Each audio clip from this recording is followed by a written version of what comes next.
আমি রাসেল। দুনিয়ায় আপন বলতে কেউ নেই। মা আমাকে জন্ম দেওয়ার 5 মাস পর অসুস্থ হয়ে মারা যায়। এরপর বাবা আমাকে লালন পালন করে। কোনো রকম এসএসসি পাশ করার পর আব্বু রোড দুর্ঘটনায় মারা যায়। আব্বু রিক্সা চালিয়ে আমার পড়ালেখার খরচ চালিয়েছে। বাবা মারা যাওয়ার 1 মাস পর ঢাকায় চলে আসি। রাস্তা দিয়ে হাঁটতে আসি, কোথায় যাব, কী করব, কিছুই মাথায় আসছে না। এই ঢাকা শহরে আমার কেউ নেই, তাই যাওয়ার মতো স্থান নেই। এসব ভেবে হাঁটতে হাঁটতেছি, হঠাৎ একটা গাড়ি এসে আমাকে ধাক্কা মারে। আমি রাস্তার একপাশে গিয়ে পড়ি। এরপর আর কিছু মনে নেই। যখন চোখ খুলি তখন দেখি আমি একটা হাসপাতালের কেবিনে শুয়ে আছি। আমার পাশে একজন বাবার বয়সী লোক বসে আছে। আমাকে চোখ খুলতে দেখে উনি বলল, যাক, অবশেষে তোমার জ্ঞান ফিরেছে। আজ একদিন পর তোমার জ্ঞান ফিরে এসেছে। আমার কি হয়েছে? আমি হাসপাতালে কেন? ওই দিন রাতে তুমি রাস্তা দিয়ে হাঁটতে হাঁটতে মাঝখানে চলে আসো। আমার ড্রাইভার কন্ট্রোল করতে না পেরে তোমাকে ধাক্কা মারে। তারপর আমি আর ড্রাইভার তোমাকে ধরে হাসপাতালে নিয়ে আসি। ও, আপনাকে অনেক ধন্যবাদ আমার জীবন বাঁচানোর জন্য। আচ্ছা, আমাকে বলো তো, তুমি রাস্তার মাঝখানে চলে আসলে কেন? আসলে দুনিয়ায় আপন বলতে আমার কেউ নেই। আম্মু জন্ম দেওয়ার 5 মাস পর অসুস্থ হয়ে মারা যায়। এরপর বাবা ছিল। 1 মাস আগে বাবা সড়ক দুর্ঘটনায় মারা যায়। এরপর ঢাকায় চলে আসি কাজের খোঁজে। এই ঢাকা শহরে আমার কেউ নেই, তাই কোথায় যাব, কি করব, এসব কিছু ভাবতে ভাবতে হাঁটতেছিলাম। তারপর কি হলো আপনি তো জানেন। কে বলেছে তোমার আপন কেউ নেই? আজকে থেকে আমি তোমার সব। তুমি এখন থেকে আমার বাসায় থাকবে। আপনার পরিবারের মানুষ কি বলবে? আর আপনাকে তো আমি চিনি না। আমার পরিবারে আমি, স্ত্রী এবং একটা মেয়ে আছে। আর আমি হচ্ছি বাংলাদেশের টপ বিজনেসম্যানদের একজন, নাদিয়া গ্রুপ অফ কোম্পানির মালিক রহমান শিকদার। নাদিয়া হচ্ছে আমার মেয়ে। আমি আপনার বাসায় যেতে পারি, কিন্তু আমাকে কোনো কাজ দিতে হবে। তুমি আমাকে আপনি করে বলছো কেন? এখন থেকে আঙ্কেল বলে ডাকবে। আর তোমাকে এখন কোনো কাজ করতে হবে না। তুমি কতটুকু পর্যন্ত পড়াশোনা করেছো? জি, আমি এবার এসএসসি পাস করেছি। ঠিক আছে, তাহলে তুমি আগে পড়ালেখা শেষ করো, তারপর আমার অফিসে চাকরি করবে। আপনি অনেক ভালো মনের মানুষ আঙ্কেল। দুনিয়ায় আপনার মতো মানুষ থাকলে মেধাবী ছেলেগুলো রাস্তায় থাকতে হতো না। আচ্ছা ঠিক আছে, তুমি এখন রেস্ট নাও। আমি ড্রাইভারকে ফোন দিয়ে বলেছি, সে খাবার নিয়ে আসবে। খাবার খেয়ে ওষুধগুলো খেয়ে নিবে। আমি ডাক্তারের কাছে যাচ্ছি। এই কথা বলে আঙ্কেল কেবিন থেকে বেরিয়ে গেল। আজ 2 দিন পর আমাকে আঙ্কেলের বাসায় নিয়ে আসছে। আমাকে আন্টির সাথে পরিচয় করিয়ে দিল। আন্টির কথা শুনে বুঝতে পারলাম উনি আঙ্কেলের মতো অনেক ভালো মানুষ। বিকালে ওনার মেয়ে কলেজ থেকে আসার পর আমাকে তার সাথে পরিচয় করিয়ে দিছে। নাদিয়া আপুর কথা শুনে বুঝতে পারলাম উনিও অনেক ভালো মানুষ। আমাকে কত সহজে আপন করে নিছে। সুন্দরভাবে চলছিল আমার জীবন। আমাকে নাদিয়া আপুর কলেজে ভর্তি করিয়ে দিছে। নাদিয়া আপু প্রতিদিন ওনার সাথে করে কলেজে নিয়ে যায়, আবার নিয়ে আসে। নাদিয়া আপু এবার ইন্টার ফাইনাল ইয়ারে পড়ে, আর আমি প্রথম ইয়ারে। বয়সে আমার চেয়ে 2 বছরের বড় হবে। এইভাবে দেখতে দেখতে একটা বছর কেটে গেল। কিন্তু হঠাৎ নাদিয়া আপুর ব্যবহার অন্যরকম হয়ে গেছে। আজ 1 মাস থেকে, আগে তো ভালো ছিল, কিন্তু হঠাৎ এত পরিবর্তন কেন? গতকাল রাতে অনেক বৃষ্টি হয়েছে, তাই ছাদে পাতা পড়ে পানি জমে গেছে। 1 বালতির মতো পানি হবে। আমি পানিগুলো কুড়িয়ে নিচে ফেলে দিলাম। হঠাৎ নিচের দিকে তাকিয়ে দেখি নাদিয়া আপু চোখ মুখ লাল করে দাঁড়িয়ে আছে। এরপর দ্রুত নিচে নেমে আসলাম। তারপর কি হলো আপনারা তো জানেন। আপনাদের সাথে কথা বলতে বলতে রেডি হয়ে নিচে চলে আসলাম। নিচে এসে দেখি আপু নাই, তাই আমি খালাকে জিজ্ঞেস করলাম, খালা, নাদিয়া আপু কোথায়? উনি কি নাস্তা করবে না? নাদিয়া ম্যাম তো নাস্তা করে গাড়ি নিয়ে কলেজে চলে গেছে। ও আচ্ছা, ঠিক আছে, তাহলে তুমি আমাকে নাস্তা দাও। আজকে আমার পাঠক পাঠিকা ভাই বোনদের সাথে কথা বলতে বলতে দেরি হয়ে গেছে। পাঠক পাঠিকা এরা আবার কারা? আরে খালা, যারা আমার গল্প নিয়মিত পড়ে তাদের বলছি। আমি এত কিছু বুঝি না, পড়ালেখা করি নাই, তাহলে বুঝবো কেমনে? তুমি বরং নাস্তা করে তাড়াতাড়ি কলেজে যাও। আমি আর কোনো কথা না বলে নাস্তা করে ব্যাগটা নিয়ে বাসার বাহিরে চলে আসলাম। তারপর একটা রিক্সা নিয়ে কলেজে যেতে লাগলাম। এবার আপনারা হয়তো বলবেন, আপনার আঙ্কেল আন্টি কোথায়? আসলে আঙ্কেল আন্টি গ্রামে আঙ্কেলের বাসায় গেছে। আজকে প্রায় 15 দিন হয়েছে। কবে আসবে সেটা এখনও বলে নাই। এই 15 দিন নাদিয়া আপু আমাকে গাড়ি করে কলেজে নিয়ে যায়নি। 15 দিন আগে শুধু গাড়িতে করে কলেজে নিয়ে যেত, কিন্তু আসার সময় নিয়ে আসতো না। আমি সেটা আঙ্কেল আন্টিকে বলি নাই, তাহলে আপুকে বকাঝকা করবে। আপু আমার সাথে খারাপ ব্যবহার করেছে ঠিকই, কিন্তু কখনো গায়ে হাত তোলে নাই। আজকে আমার দোষের কারণে থাপ্পড় মেরেছে। আমার দরকার ছিল নিচে তাকিয়ে পানিগুলো ফেলার, তাহলে আর আপুর গায়ে পড়তো না। কথা বলতে বলতে কলেজে চলে আসলাম। পকেটে হাত দিয়ে দেখি মানিব্যাগ আনতে ভুলে গেছি। সব পকেটে হাত দেখি 30 টাকার মতো আছে। রিক্সা ভাড়া মিটিয়ে কলেজের গেট দিয়ে ভিতরে ঢুকলাম। তারপর ক্লাসের সামনে চলে গেলাম। দেখি স্যার পড়া শুরু করে দিছে।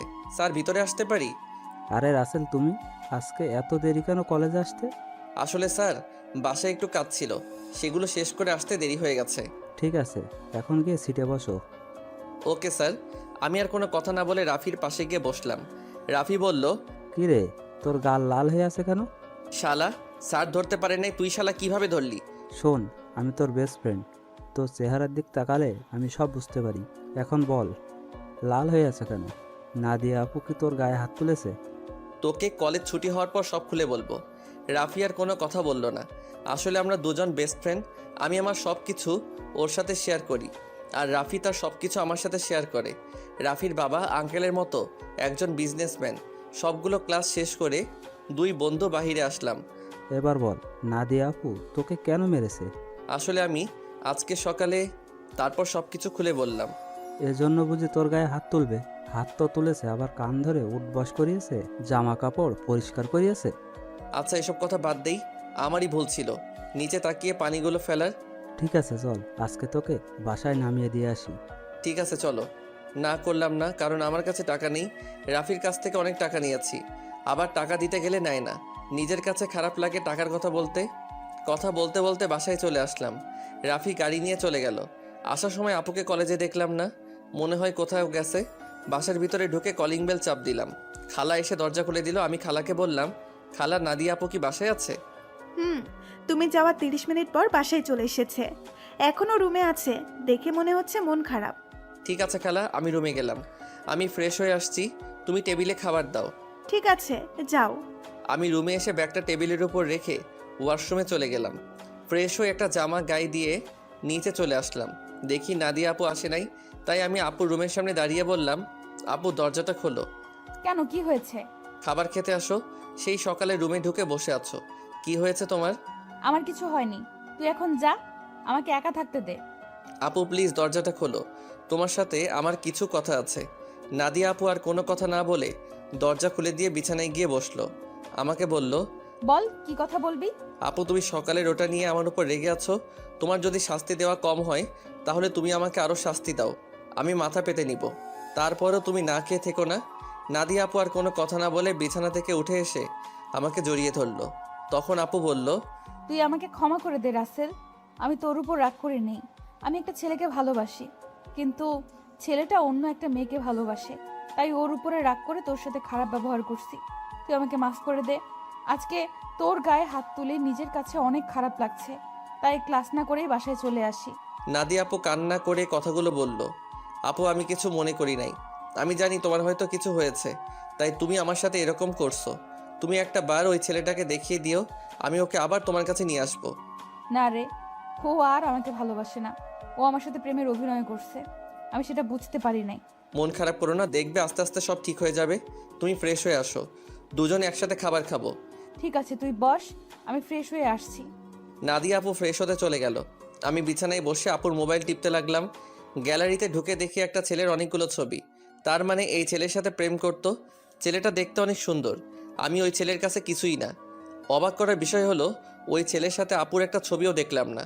আমি মোবাইলটা বিছানায় রেখে দিলাম। কিছুক্ষণ পর আপু ওয়াশরুম থেকে বেরিয়ে আসলো। আমি তার দিকে তাকিয়ে মাথা নিচু করে ফেললাম। আপু মনে হয় বিষয়টা বুঝতে পেরেছে, তাই আপু বলল, আসলে আমার মনে ছিল না তুই যে আমার রুমে, আমি ওয়াশরুমে ঢুকে জামা কাপড় গায়ে দিচ্ছি। ওয়াশরুমে যেতে হবে না, আমি নিচে যাচ্ছি, তুমি জামা কাপড় গায়ে দিয়ে আসো। এ কথা বলে আমি আপুর রুম থেকে বেরিয়ে নিচে চলে আসলাম। কিছুক্ষণ পর আপু জামা গায়ে দিয়ে নিচে চলে আসলো। একটা কথা আপনাদের বলে দেই, আমি নাদিয়াকে নিজের বড় আপুর মতো জানি। দুজনে একসাথে খাবার খেতে লাগলাম। খাবার খেয়ে যে যার রুমে চলে আসলাম। বিছানায় শুয়ে মোবাইলটা হাতে নিয়ে রাফিকে ফোন দিয়ে সব কিছু খুলে বললাম। তারপর আরও কিছুক্ষণ কথা বলে ঘুমিয়ে গেলাম। সকালে হঠাৎ কে যেন আমার গায়ে পানি মেরে ভিজিয়ে দিল। আমি এক লাফিয়ে উঠে গেলাম। সামনে তাকিয়ে দেখি নাদিয়া আপু হাতে বালতি নিয়ে দাঁড়িয়ে দাঁড়িয়ে হাসতে আসে। তার মানে এটা আপুর কাজ। তখন আমি আপুকে বললাম, আপু তুমি এটা কি করলে? আমার গায়ে পানি দিলে কেন? তোকে সেই সকাল থেকে ডাকছি, তোর ওঠার খবর নেই, তাই বাধ্য হয়ে তোর গায়ে পানি মারছি। তাই বলে তুমি পানি মারবে? দেখো পুরো শরীর ভিজে গেছে। ভালো হয়েছে, এখন কথা না বলে গোসল করে রেডি হয়ে নিচে আয়। ঠিক আছে, কিন্তু আজকে হঠাৎ আমাকে ডাকতে আসলে কেন? হঠাৎ কোথায়, 1 মাস তোকে ডাকি নাই। এর আগে তো প্রতিদিন সকালে তোকে ডেকে তুলছি। আর কি কারণে তোকে 1 মাস ডাকি নাই সেটা তুই ভালো করেই জানিস। ঠিক আছে, তুমি যাও, আমি ফ্রেশ হয়ে আসছি। তাড়াতাড়ি আয়। বলে নাদিয়া আপু রুম থেকে বেরিয়ে গেল। আমি দাঁড়িয়ে না থেকে ওয়াশরুমে ঢুকে গোসল করে রেডি হয়ে কলেজের ব্যাগটা কাঁধে নিয়ে নিচে চলে আসলাম। কিছুক্ষণ পর আপুও আসলো। দুজনে একসাথে নাস্তা করে গাড়ি নিয়ে কথা বলতে বলতে কলেজে চলে আসলাম। আপু গাড়ি পার্কিং করে বলল, তোর ক্লাস শেষ হলে আমার জন্য অপেক্ষা করবি, দুজনে একসাথে বাসায় যাব। ওকে ঠিক আছে। আপু আর কোনো কথা না বলে তার ক্লাসে চলে গেল। হঠাৎ পিছন থেকে রাফি বলল, কিরে কেমন আছিস? এই তো ভালো আছি, তুই কেমন আছিস? আমিও ভালো আছি। আজকে তাহলে আপু তোকে কলেজে নিয়ে আসলো? হুম, আপু এখন আগের মতো হয়ে গেছে। এতদিন একটা ছেলের কারণে আমার সাথে খারাপ ব্যবহার করছে। ওই শালাকে যদি সামনে পাইতাম তাহলে অবস্থা খারাপ করে দিতাম। ওসব কথা বাদ দিয়ে এখন ক্লাসে চল। ঠিক আছে চল। আমি আর রাফি ক্লাসে চলে আসলাম। কিছুক্ষণ পর স্যার ক্লাসে আসলো। সবগুলো ক্লাস শেষ করে আমি আর রাফি বাহিরে চলে আসলাম। রাফি তাহলে তুই বাসায় যা, আমি আপুর জন্য অপেক্ষা করছি, দুজনে একসাথে বাসায় যাব। ওকে ঠিক আছে। রাফি আমার থেকে বিদায় নিয়ে চলে গেল। আমি আপুর জন্য অপেক্ষা করতে লাগলাম। কিছুক্ষণ পর দেখি আপু তার বান্ধবীদের সাথে ক্লাস থেকে বেরিয়ে আসতেছে। আমাকে দেখে তার বান্ধবীদের বিদায় আমার সামনে আসলো। কিরে, কোন সময় তোর ক্লাস শেষ হয়েছে? এই তো 30 মিনিট আগে। ও, আমার একটা এক্সট্রা ক্লাস ছিল তাই আসতে দেরি হয়ে গেছে। কোনো সমস্যা নেই, তুমি গাড়ি নিয়ে আসো। তুই দাঁড়া, আমি গাড়ি নিয়ে আসছি। আপু গাড়ি নিয়ে আমার সামনে আসলো। তারপর আপুর সাথে সামনের সিটে বসলাম। দুজনে কথা বলতে বলতে বাসায় চলে আসলাম। আপু তার রুমে চলে গেল, আমি আমার রুমে চলে আসলাম। ফ্রেশ হয়ে নিচে এসে আপু আর আমি একসাথে খাবার খেয়ে রুমে চলে আসলাম। দেখতে দেখতে 1 মাস চলে গেল। এখন আপুর সাথে আগের থেকে অনেক ফ্রি হয়ে গেছি। এখন আপু আমার সব সময় খেয়াল রাখে। কলেজে কোনো মেয়ের সাথে কথা বলতে দেয় না, আমাকে শাসনের উপর রাখে। আপুর এসব আমার অনেক ভালো লাগে। আমি আপুকে কিছু বলি না। এখন ওই ছেলের কথা আপু একদম মাথা থেকে ঝেড়ে ফেলে দিছে। আমার সাথে সব সময় দুষ্টমি করে, বড় বোন হিসেবে ছোট ভাইয়ের সাথে করতে পারে। আমি আপুকে সবসময় নিজের বড় বোনের চোখে দেখি। আঙ্কেল আন্টি তারা বাসায় চলে এসেছে। আঙ্কেল এখন আগের মতো অফিস দেখাশোনা করে। আমাদের কলেজ আজকে 1 মাসের জন্য ছুটি দিয়েছে, কারণ কলেজে নতুন করে রং লাগাবে, তাই 1 মাস কলেজ বন্ধ থাকবে। রাতে সবাই একসাথে খাবার খাচ্ছি, তখন আঙ্কেল বলল, শুনেছি তোদের কলেজ নাকি 1 মাসের জন্য বন্ধ থাকবে। আব্বু কলেজে কিছু কাজ করবে তাই বন্ধ দিয়েছে। তাহলে তুই আর রাসেল তোর নানা বাড়ি থেকে কিছুদিনের জন্য ঘুরে আয়। সব সময় তো দুজনেই বাসায় থাকিস, কোথাও যাস না। আমি না হয় যাব, কিন্তু রাসেল কি আমার সাথে যাবে? রাসেল যাবে না কেন? আসলে আন্টি আমার বাসা থেকে বাইরে কোথাও ঘুরতে যেতে ভালো লাগে না। এটা তো আর অন্য কোথাও না, আমার শ্বশুর বাড়ি যেতে বলছি। রাসেল আমার সাথে না গেলে আমিও কোথাও যাব না। ঠিক আছে আপু, আমি তোমার সাথে যাব। এবার খুশি? অনেক খুশি। তাহলে কালকে সকালে তোরা দুজনে রওনা দে। এখন রুমে গিয়ে জামা কাপড় গুছিয়ে রাখিস। আর তোরা কি গাড়ি নিয়ে যাবি? না আব্বু, আমরা বাসে করে যাব। কেউ আর কোনো কথা না বলে খাবার খেতে লাগলো। আমি খাবার খেয়ে রুমে চলে আসলাম। রুমে এসে জামা কাপড় গুছিয়ে রাখলাম। তারপর বিছানায় শুয়ে মোবাইল টিপতে টিপতে ঘুমিয়ে পড়লাম। পরের দিন সকালে আপু এসে আমাকে ডেকে তুললো, আমাকে রেডি হতে বলে তার রুমে চলে গেল। আমি ওয়াশরুমে ঢুকে ফ্রেশ হয়ে রেডি হয়ে জামা কাপড়ের ব্যাগটা নিয়ে চলে আসলাম। নাস্তার টেবিলে দেখে আঙ্কেল আন্টি বসে আছে। আমি একটা চেয়ার টেনে বসলাম। হঠাৎ সিঁড়ির উপরে চোখ পড়তে আমি চমকে উঠলাম। আজকে আপুকে অনেক সুন্দর লাগছে। নীল রঙের একটা জামা গায়ে দিছে। আপুকে নীল রঙের জামায় অনেক সুন্দর লাগছে। আপু আমার সামনে এসে বলল, কিরে, তুই এভাবে হ্যাবলার মতো আমার দিকে তাকিয়ে আছিস কেন? এই আপু আমাকে হ্যাবলা বলবে না, আমি কিন্তু তোমার থেকে অনেক সুন্দর আছি। আর আজকে তোমাকে নীল রঙের জামায় অনেক সুন্দর লাগছে। বাবা, যেই না চেহারা আবার বলে আমার থেকে ওর চেহারা সুন্দর। যা, একটু তোমার রূপের প্রশংসা করলাম, এখন থেকে আর করব না। তোমাকে পুরো পেতনির মতো লাগছে। কি বললি? আমাকে পেতনির মতো লাগছে? প্রথমে প্রশংসা করলাম, কোনো দাম পেলাম না, তাই তোমাকে পেতনি বললাম। আজকে তোকে আমি মেরেই ফেলবো। তোরা কি শয়তানি করবি নাকি নাস্তা করে বেরিয়ে পড়বি? আব্বু তুমি দেখো না, রাসেল আমাকে পেতনি বলছে। ও তোর ছোট, তাই তোর সাথে দুষ্টামি করেছে। এখন কথা না বলে নাস্তা করে বেরিয়ে পড়। নাদিয়া আপু আমার দিকে তাকিয়ে একটা ভেঙচি মেরে একটা চেয়ার টেনে বসে পড়লো। সবাই নাস্তা করতে লাগলাম। নাস্তা খাওয়া শেষ করে আঙ্কেল আন্টির কাছে বলে বাসা থেকে বেরিয়ে আসলাম। তারপর গাড়িতে করে বাস কাউন্টারে চলে আসলাম। ড্রাইভার আমাদের বাস কাউন্টারে নামিয়ে দিয়ে চলে গেল। আসার সময় আঙ্কেল আমার পকেটে কিছু টাকা ঢুকিয়ে দিল। তাই বাস কাউন্টারে গিয়ে টিকিটের জন্য টাকা বের করতে গিয়ে দেখি 15 থেকে 20 হাজারের মতো হবে। আমি 2টা টিকিট নিলাম। তারপর টিকিট নিয়ে দুজনে বাসে উঠলাম। দুজনের একসাথে সিট। বাস 20 মিনিট পর ছেড়ে দিল। এই দেখছেন আমি কেমন মানুষ। নাদিয়া আপুর নানার বাড়ির কথা বলতে ভুলে গেছি। আপুর নানার বাড়ি যশোরে। আমি কখনো যাইনি, কিন্তু আপুকে একবার যেতে দেখেছি, তাই আপু সব চিনে। শোন, নানার বাড়িতে গিয়ে কোনো মেয়ের সাথে কথা বলতে পারবি না, আর রিয়ার থেকে দূরে দূরে থাকবি। আমি কি আর কখনো তোমার নানার বাড়ি গেছি? আমি তো কাউকে চিনি না। আর এই রিয়াটাকে? রিয়া হচ্ছে আমার মামাতো বোন, ও তোর সেম ক্লাসে পড়ে। ঠিক আছে, কিন্তু ও যদি আমার সাথে কথা বলতে আসে তখন কি করব? তুই বলবি না। আমি যদি না কথা বলি তাহলে বলবে আমি বোবা, আর না হয় বলবে আমি বেশি ভাব দেখাই। কথা বলবি, কিন্তু বেশি কথা বলতে পারবি না। ঠিক আছে। আমি মনে মনে বললাম, আগে তো রিয়া মেয়েটাকে একবার দেখি, পছন্দ হলে তার সাথে প্রেম করব। এই নাদিয়া আপুর জন্য আজ পর্যন্ত কোনো মেয়ের সাথে প্রেম করতে পারলাম না। তো যাই হোক, দুজনে কানে হেডফোন লাগিয়ে গান শুনতে লাগলাম। বাস এসে একটা রেস্টুরেন্টে থামলো। তখন আমি নাদিয়া আপুর দিকে তাকিয়ে দেখি ঘুমিয়ে আছে।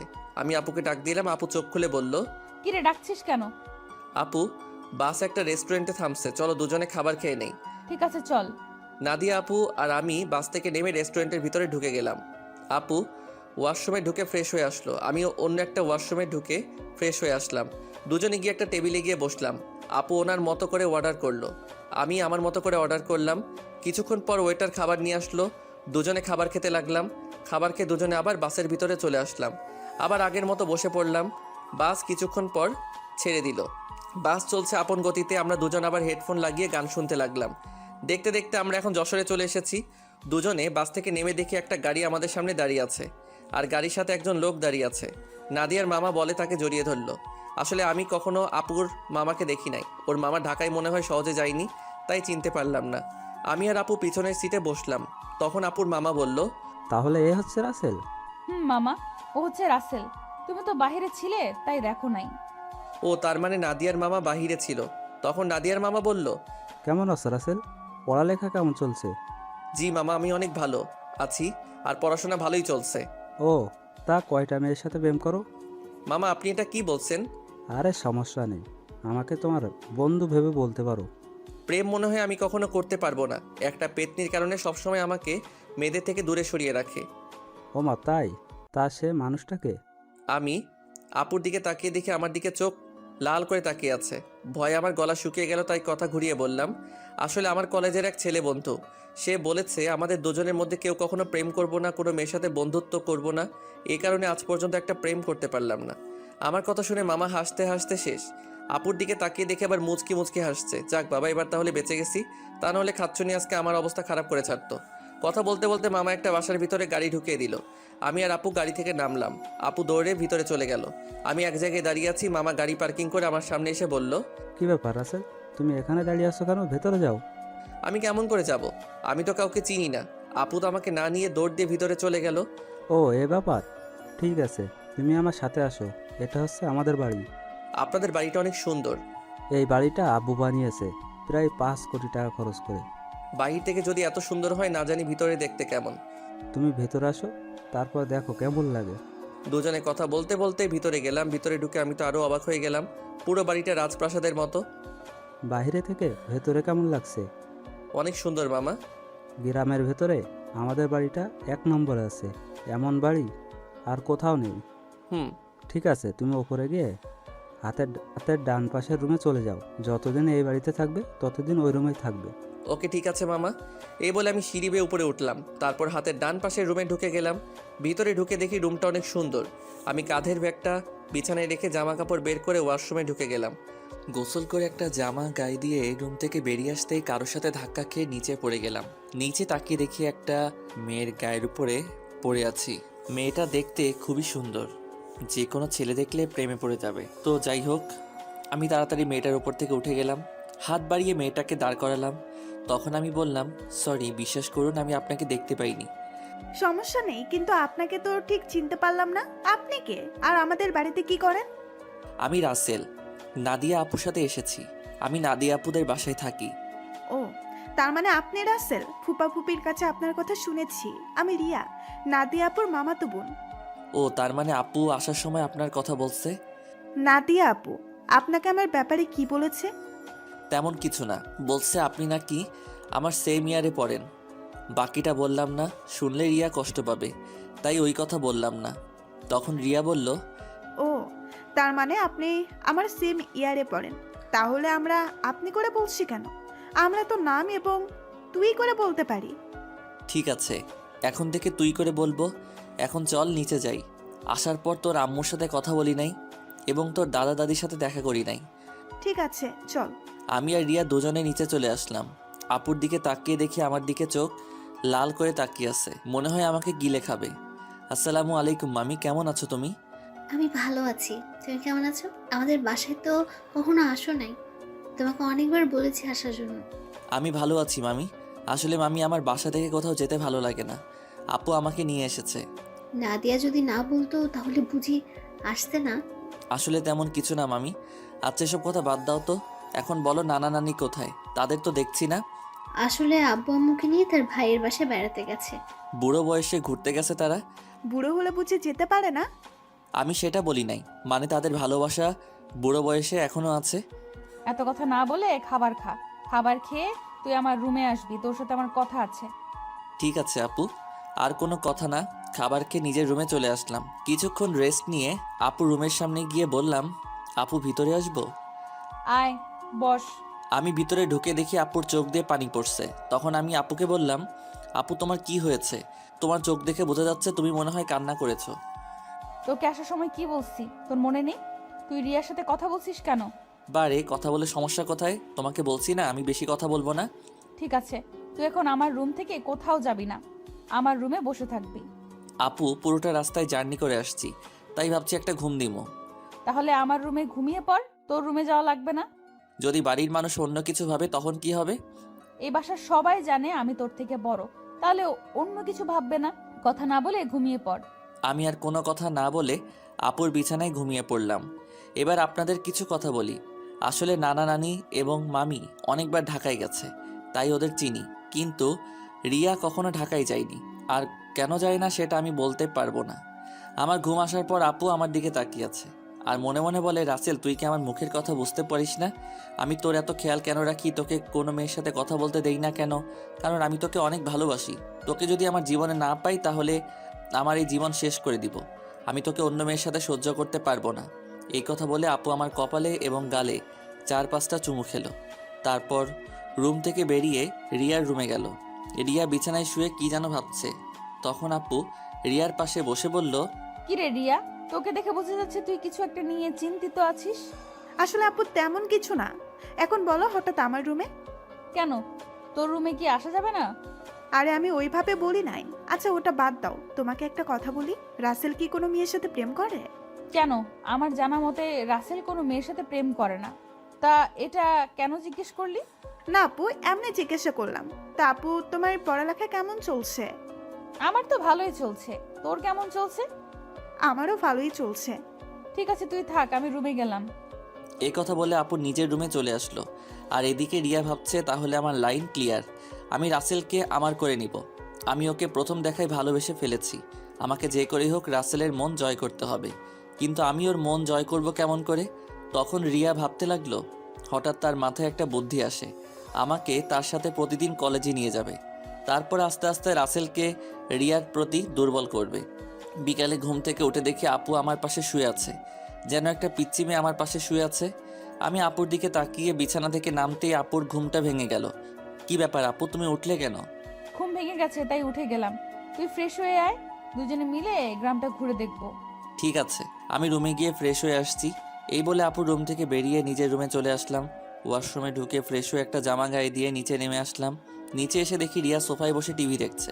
আমাকে দেখে সামনে এসে বলল, কি রে, তুই কি কোথাও যাবি? আপু আর আমি তোদের গ্রামটা ঘুরে দেখব। আপু ফ্রেশ হয়ে আসছে। ঠিক আছে, তোরা আমার জন্য কিছুক্ষণ অপেক্ষা কর, আমিও তোদের সাথে যাব। এই বলে রিয়া দৌড় দিয়ে তার রুমে চলে গেল। কিছুক্ষণ পর আপু বেরিয়ে আসলো। আপুকে দেখতে অনেক সুন্দর লাগছে। আপু আমার সামনে এসে বলল, রাসেল আমি রেডি, এবার চল। একটু দাঁড়াও।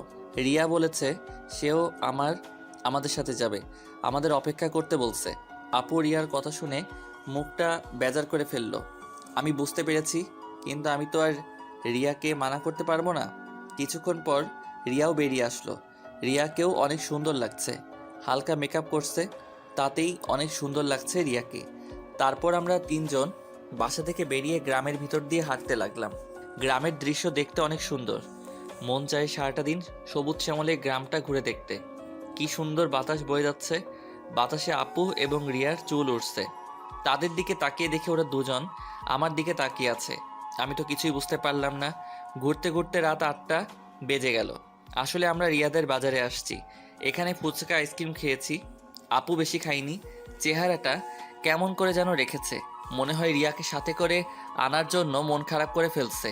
তো যাই হোক, তিনজনে হাঁটতে হাঁটতে বাসায় চলে আসলাম, যে যার রুমে চলে আসলাম। আমি ওয়াশরুমে ঢুকে ফ্রেশ হয়ে নিচে চলে আসলাম, সবার সাথে খাবার খেতে লাগলাম। আপু খাবার খাচ্ছে না, হঠাৎ হাত ধুয়ে রুমে চলে গেল। আমি হালকা কয়টা খাবার খেয়ে আপুর রুমে চলে আসলাম। রুমে এসে দেখে আপু বিছানায় শুয়ে আছে। আমি আপুর সামনে গিয়ে বললাম, আপু আমি রিয়াকে আমাদের সাথে যেতে বলি নাই, সে নিজে এসেছে আমাদের সাথে। আপু কোনো কথা বলছে না, আবার অন্যদিকে মুখ ঘুরিয়ে নিল। এবার আমি আপুকে আমার দিকে ঘুরিয়ে বললাম, আপু তুমি কি আমার উপর রেগে আছো? প্লিজ, তুমি এভাবে মন খারাপ করে থাকলে আমার কাছে একটু ভালো লাগে না। হঠাৎ আপু আমার সাথে এমন কিছু করবে সেটা আমি কখনো ভাবতে পারিনি। আপু আমাকে জড়িয়ে ধরে ঠোঁটের সাথে ঠোঁট লাগিয়ে পাগলের মতো কিস করতে লাগলো। আমি ছাড়ার চেষ্টা করছি, কিন্তু আপু আমাকে শক্ত করে ধরে আছে। প্রায় 5 মিনিট পর ছেড়ে দিয়ে কান্না করতে করতে বলল, তুই কি কিছু বুঝিস না আমি কেন তোকে অন্য মেয়ের সাথে কথা বলতে দিই না? তোকে সব সময় চোখে চোখে রাখি, তোর এত কেয়ার করি কারণ আমি তোকে ভালোবাসি। আমি তোকে অন্য মেয়ের সাথে কথা বলতে দেখলে সহ্য করতে পারি না। আমি তোকে অনেক ভালোবাসি রাসেল। আমি তো আপুর কথা শুনে অবাক হয়ে গেলাম। আপু এটা কি বলছে?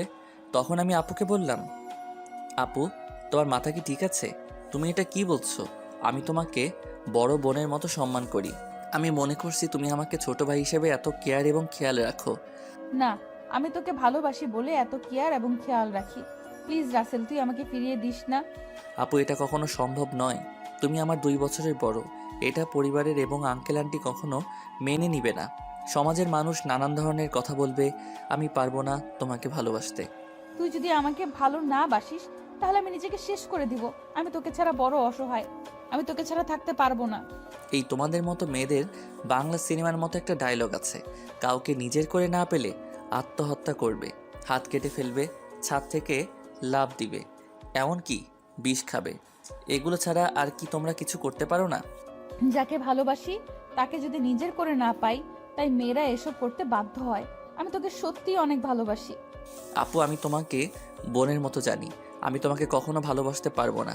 তুমি এসব বিষয়ে আমার সাথে কথা বললে আমি তোমাদের সবাইকে ছেড়ে চলে যাব। না না, তুই কোথাও যাস না। তোকে না দেখলে আমি থাকতে পারবো না। ঠিক আছে, আমি আর কখনো তোকে ভালোবাসার কথা বলবো না। কথাটা যেন মনে থাকে, আগে যেভাবে চলতে এখনও সেভাবে চলবে। আমি এখন রুমে গেলাম, এই বলে নিজের রুমে চলে আসলাম। রুমে এসে বিছানায় শুয়ে আপুর কথাগুলো ভাবতে লাগলাম। আপু এটা কেমন করে বলল? আঙ্কেল আন্টি যদি জানতে পারে তাহলে আমাকে বাসা থেকে বের করে দিবে। তারপর আমি কোথায় যাব? এই সব কিছু ভাবতে ভাবতে কখন যে ঘুমিয়ে গেছি মনে নাই। সকালে রিয়া রুমে এসে ডাকতে লাগলো। ওই রাসেল, ও তাড়াতাড়ি। কি হয়েছে, ডাকছিস কেন? আজকে তুই আমার সাথে কলেজে যাবি, তাই তোকে ডাকতে আসলাম। আমি তোর কলেজে যাব কেন? আমি তো তোর কলেজে পড়ি না। সেটা তো আমি জানি, তোকে আমাদের কলেজটা ঘুরে দেখাবো। তাড়াতাড়ি ওঠ। ঠিক আছে তুই যা, আমি ফ্রেশ হয়ে আসছি। রিয়া আর কোনো কথা না বলে আমার রুম থেকে বেরিয়ে গেল। আমি বিছানা থেকে উঠে ওয়াশরুমে ঢুকে ফ্রেশ হয়ে রেডি হয়ে নিচে চলে আসলাম। নিচে এসে দেখি মামা মামি নাস্তার টেবিলে বসে আছে। আমি গিয়ে একটা চেয়ার টেনে বসলাম। অনেক ভালো ঘুম হয়েছে মামা। তা তুমি এত সকালে ঘুম থেকে উঠলে কেন? রিয়া আমাকে ঘুম থেকে উঠিয়ে দিল তার সাথে কলেজে যাওয়ার জন্য। আমাকে নাকি তাদের কলেজটা ঘুরে দেখাবে। ও ঠিক আছে, তোমরা নাস্তা করো, আমি নাদিয়াকে ঘুম থেকে ডেকে তুলছি। আপু এখনো ঘুম থেকে উঠে নাই। এখনো তো ওঠে নাই? গতকাল রাতে অল্প কয়টা খাবার খেয়েছে। মেয়েটার হঠাৎ কি হলো? কি আর হবে, মনে হয় ভালো লাগছে না তাই খাবার কম খেয়েছে। হঠাৎ রিয়া এসে একটা চেয়ার টেনে আমার পাশে বসলো। তখন রিয়া বলল, কি হয়েছে আম্মু? তোমরা কি নিয়ে কথা বলছো? আব্বুর আবার কি হবে? কালকে তো আমাদের সাথে সুন্দরভাবে ঘোরাঘুরি করছে, মনে হয় অনেক হাঁটাহাঁটি করাতেই শরীর খারাপ লাগছে। হয়তো তাই হবে। ঠিক আছে, তোরা নাস্তা করে কলেজে যা, আমি নাদিয়ার ঘুম থেকে উঠলে তাকে জিজ্ঞেস করব। কেউ আর কোনো কথা না বলে নাস্তা খেতে লাগলো। আর আমি তো জানি আপু কেন এমন করছে। আপু যেটা চাচ্ছে সেটা কখনোই সম্ভব নয়। আমি কখনো আপুকে ওই রকম চোখে দেখি নাই। রিয়া আর আমি নাস্তা করে মামাকে বলে বাসা থেকে বেরিয়ে আসলাম। তখন রিয়া বলল, আচ্ছা রাসেল, দেখ তো আমাকে কেমন লাগছে। আমি তো এতক্ষণ রিয়ার দিকে খেয়াল করি নাই। আজকে রিয়াকে অনেক সুন্দর লাগছে। রিয়ার সৌন্দর্য ফুটে তুলছে তার ঠোঁটের পাশের তিলটাই। তখন আমি বললাম, আজকে তোকে অনেক সুন্দর লাগছে, যে কোনো ছেলে দেখলে প্রেমে পড়ে যাবে। কোনো ছেলে পড়ার দরকার নেই, তুই বললেই হবে। ওই বিড়বিড় করে কি বলছিস? কিছু না, একটা রিক্সা ডাক দে। বাসায় গাড়ি থাকতে রিক্সা করে কলেজে যাবি কেন? আমার মন বলছে তুই একটা রিক্সা ডাক দে। ওই একটা রিক্সা ডাক দিব কেন? আমরা তো দুইজন এখানে, একটা রিক্সা কি করে যাব? ওই হারামি, রিক্সায় করে আমি আর তুই যেতে পারবো না, বেশি কথা না বলে রিক্সা ডাক দে। ঠিক আছে, দিচ্ছি। একদিনের পরিচয়, তুই আমার সাথে এইভাবে ঝগড়া করছিস? তোর সাথে তো এখনো কিছু করি নাই, তাড়াতাড়ি রিক্সা ডাক দে, এমনি দেরি হয়ে যাচ্ছে। আমি আর কোনো কথা না বলে একটা রিক্সা ডাক দিলাম। দুজনে রিক্সায় উঠলাম। তখন রিয়া বলল, আচ্ছা রাসেল, তুই কি কখনো প্রেম করেছিস কোনো মেয়ের সাথে? আমার দ্বারা এসব হবে না। আমার সাথে কোনো মেয়ে প্রেম করবে না। আমার চেহারা ভালো না। কে বলেছে তোর চেহারা খারাপ? তুই দেখতে অনেক সুন্দর। সুন্দর হলে কি হবে? আপু তো আমাকে কোনো মেয়ের সাথে প্রেম করতে দিবে না, আর আমিও মনের মতো কাউকে পাইনি। আশেপাশে তাকালে তো পেতে পারিস। আমার পাশে তুই ছাড়া আর তো কেউ নেই, তাহলে পাবো কি করে? আরে পাগল, তোকে কি আমি অন্য কারো কথা বলছি? আমাকে কি চোখে পড়ে না? কি রে, চুপ করে আছিস কেন? তোর কলেজ আর কত দূর? এই তো সামনেই। তারপর দুজনে কথা বলতে বলতে রিয়ার কলেজের সামনে চলে আসলাম। আমি রিক্সা ভাড়া দিলাম। রিয়া আমাকে মানা করছে, কিন্তু তারপরেও আমি ভাড়া দিছি। দুজনে গেট দিয়ে কলেজের ভিতরে ঢুকলাম। হঠাৎ কয়টা মেয়ে আমাদের সামনে আসলো। তাদের একটা মেয়ে বলল, কি রে রিয়া, তোর সাথে উনি কে? আগে তো কখনো দেখিনি। আরে আমার মনে হয় কি, আমাদের রিয়ার বয়ফ্রেন্ড। দেখতে কিন্তু অনেক সুন্দর। যদি রিয়ার আগে আমি দেখতাম তাহলে ওর সাথে প্রেম করতাম। ও আইসে, তোর যে চেহারা, এই চেহারার এরকম ছেলে কখনো পাবি না। ওই তোরা কি চুপ করবি? ঋতুমিতু, তোরা জানিস ওকে? ও হচ্ছে আমার ফুফাতো ভাই রাসেল। তুই তো কখনো আমাদের তোর ফুফাতো ভাইয়ের কথা বলিস নাই। আমি যদি জানতাম আমার ফুফাতো ভাই আছে তাহলে তো তোদের অবশ্যই বলতাম। তোরা তো আমার ফুফাতো বোন নাদিয়া আপুকে চিনিস, ওনার ছোট ভাই। ও আচ্ছা, তা ভাইয়া কেমন আছেন? আমি এতক্ষণ ওদের কথা শুনে মাথা নিচু করে রাখলাম, আর রিয়ার কথা শুনে তো আমি আরও অবাক হয়ে গেলাম। সে ওদের সত্যিটা বলে নাই। তখন আমি বললাম, প্রথম কথা হচ্ছে, আমাকে ভাইয়া বলে ডাকা যাবে না। আমি তোমাদের সাথে সেম ইয়ারে পড়ি, আর আলহামদুলিল্লাহ আমি আছি। আপনারা সবাই কেমন আছেন? যেহেতু আমাদের সাথে পড়েন তাহলে আমাদের আপনি না, তুই করে বলবেন। আমরাও ভালো আছি। ঠিক আছে, পরে কথা বলা যাবে, এখন ক্লাসে চল। আমি বলি কি, তোরা ক্লাসে যা, আমি বাসায় চলে যাই। আমি এখান থেকে কি করব? তুই আমাদের সাথে ক্লাসে যাবি?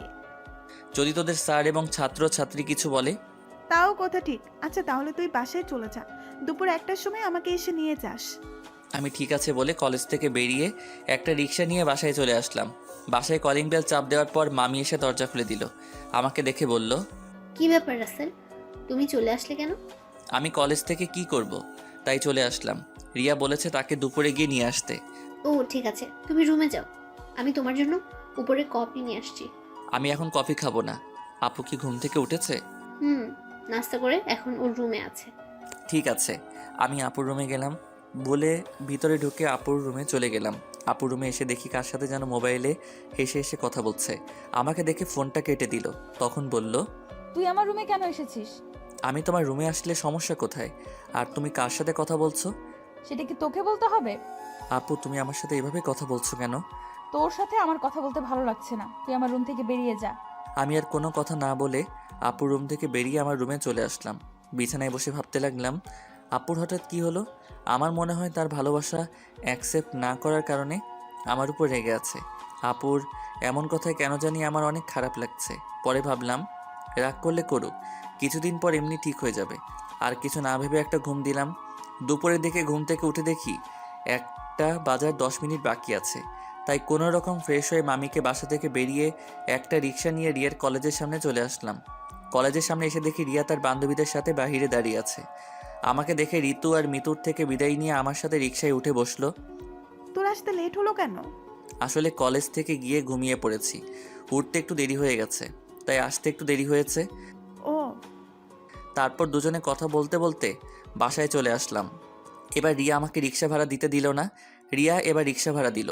তারপর দুজনে বাসার ভিতরে ঢুকে যে যার রুমে চলে গেলাম। দেখতে দেখতে 10টা দিন চলে গেল।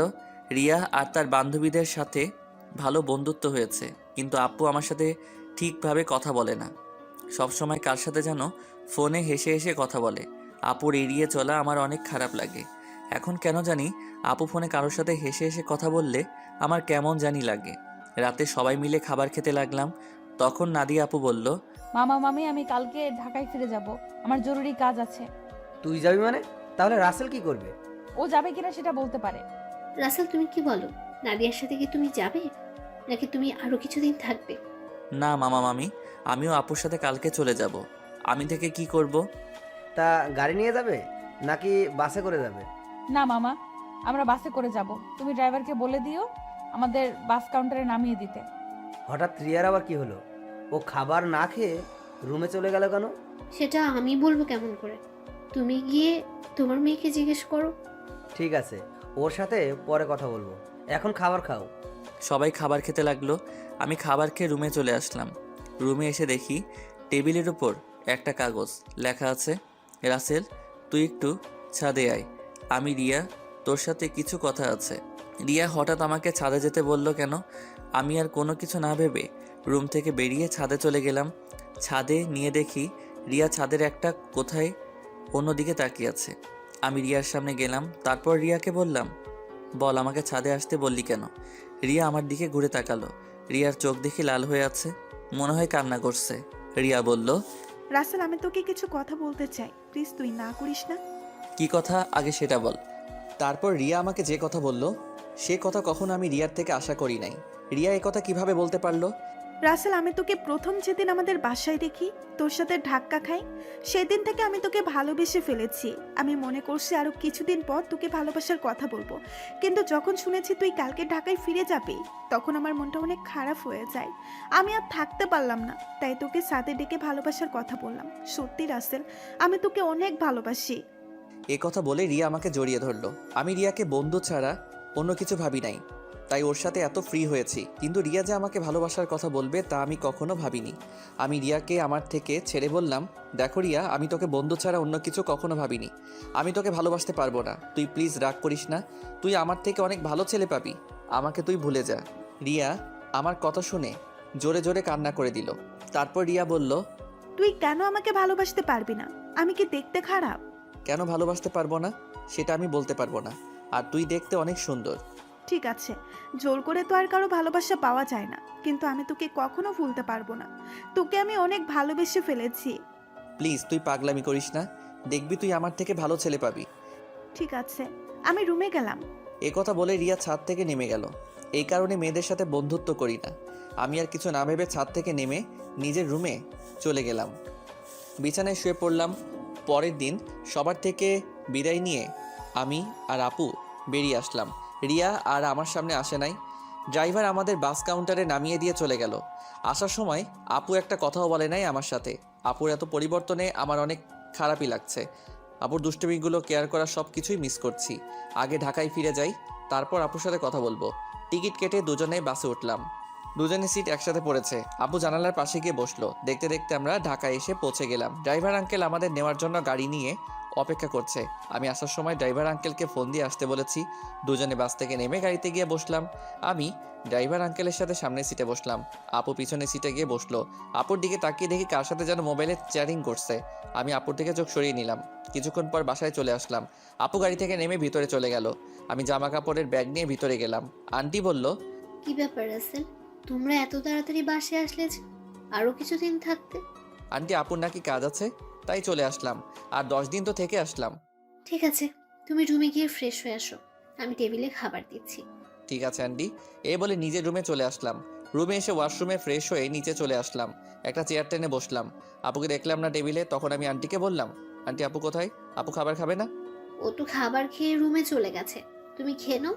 ও, আমি আর কোনো কথা না বলে খাবার খেয়ে রুমে চলে আসলাম। দেখতে দেখতে আরো 10টা দিন চলে গেল। আপুর সাথে কথা বলতে গেলে আমার সাথে কথা বলে না। এই 10টা দিন অনেক কষ্টেই কেটেছে। রিয়াদের বাসায় তেমন কষ্ট পাইনি, কারণ রিয়ার সাথে দুষ্টুমি করতে করতে দিন পার হয়ে গেছে। কিন্তু এখানে তো আপুই আমার সাথে সবসময় দুষ্টুমি করতো। আমি এখন বুঝতে পেরেছি, আপুর সাথে কথা না বলতে পারলে আমি অচল। আপুর আগের দুষ্টুমিগুলো খুব মিস করছি। আমার মনে হয় আমিও আপুকে ভালোবেসে ফেলেছি। কিন্তু আন্টি আঙ্কেল কি আমাদের মেনে নেবেন? সমাজের মানুষ কি বলবে? আপুকে দেখে এখন সবসময় হাসি খুশিই থাকে। কার সাথে যেন মোবাইলে সারাদিন কথা বলে। আপু কি তাহলে অন্য কাউকে ভালোবাসে? না, আমার মনের কথা আপুকে খুলে বলতেই হবে। রাতে রাফিকে ফোন দিয়ে বললাম কলেজের সামনে দেখা করতে। রাফিকে বলে দেখি সে কি বলে। আমি একটা জামা গায়ে দিয়ে বাসা থেকে বেরিয়ে একটা রিক্সা নিয়ে কলেজের সামনে চলে গেলাম। কিছুক্ষণ পর দেখি রাফি বাইক নিয়ে আমার সামনে আসছে। রাফি বাইক সাইড করে আমার সামনে এসে বলল, কিরে হঠাৎ জরুরি দেখা করতে বললি কেন? আসলে তোর সাথে একটা কথা আমি শেয়ার করি নাই, এখন না করে পারছি না।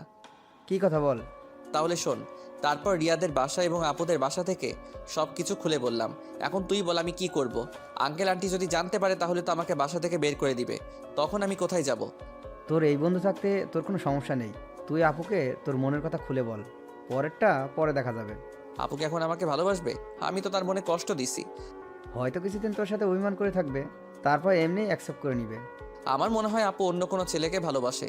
সারাদিন দেখি কার সাথে যেন মোবাইলে হেসে হেসে কথা বলে। আগে তুই আপুকে মনের কথা খুলে বল, তারপর দেখ আপু কি বলে। যদি রাজি না হয় তারপরেও তুই আপুর পিছনে লেগে থাকবি। তোকে যদি সত্যি ভালোবাসে তাহলে দেখবি তোর সাথে বেশি দিন অভিমান করে থাকতে পারবে না। তুই আপুর সব অত্যাচার সহ্য করে নিবি। ঠিক আছে, আজকে আমি আপুকে মনের কথা খুলে বলবো। আমি আর থাকতে পারছি না। এই 10টা দিন আমি অনেক কষ্ট পেয়েছি। ওকে চল, তোকে বাসায় নামিয়ে দিই। ঠিক আছে চল। আমি রাফির বাইকে করে বাসায় চলে আসলাম। রাফি আমাকে নামিয়ে দিয়ে চলে গেল। বাসার ভিতরে ঢুকে দেখি একটা গাড়ি, কিন্তু গাড়িটা তো আঙ্কেলের না। তাহলে বাসায় কারা এসেছে? আমি দরজার সামনে দাঁড়িয়ে কলিং বেল চাপ দিলাম। খালা এসে দরজা খুলে দিল। আমি ভিতরে ঢুকে দেখি আপু শাড়ি পরে মেহমানদের সামনে বসে আছে। আবার একটা ছেলে দেখি তাদের সাথে আছে। আঙ্কেল দেখি বাসায়। সবাইকে অনেক খুশি খুশি লাগছে। আমাকে দেখে আঙ্কেল বলল, রাসেল, তুমি সকালে কোথায় গিয়েছিলে? আঙ্কেল আঙ্কেল রাফির সাথে ছিলাম। ও, তা দাঁড়িয়ে আছো কেন? বসো। দেখো, নাদিয়াকে ওরা দেখতে এসেছে। তাদের নাদিয়াকে পছন্দ হয়েছে। এখন বিয়ের দিন তারিখ ঠিক করবে। নাদিয়াপুর বিয়ের কথা শুনে আমার পায়ের নিচের মাটি সরে গেল।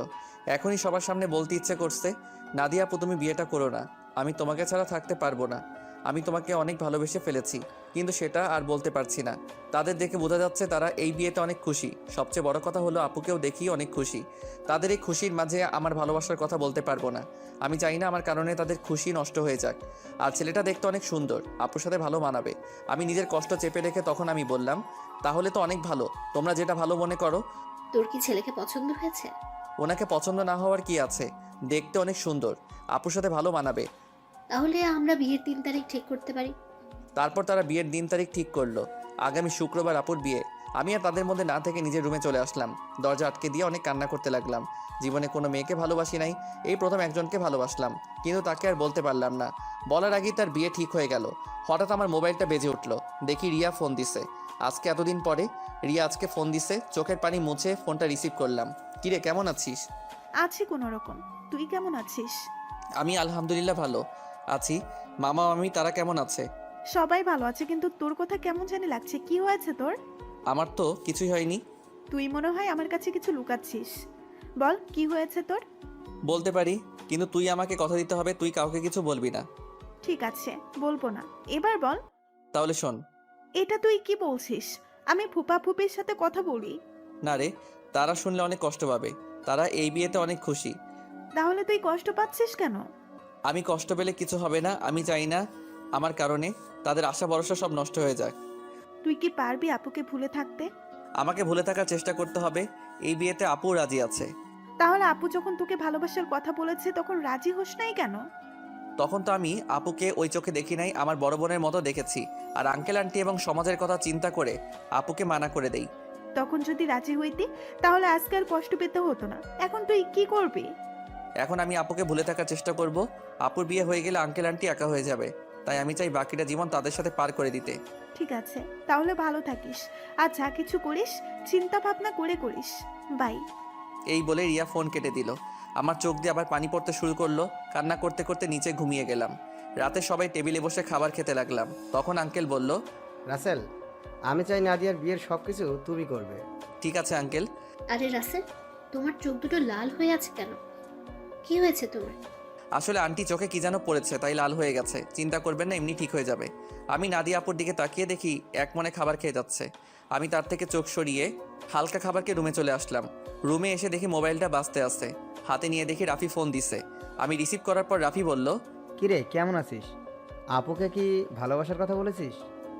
আমি ভালো আছি, আর আপুকে ভালোবাসার কথা বলতে পারি নাই। কেন, কি হয়েছে? আপুর বিয়ে ঠিক হয়ে গেছে, তাই আর আমার মনের কথা খুলে বলতে পারি নাই। কি বলছিস তুই?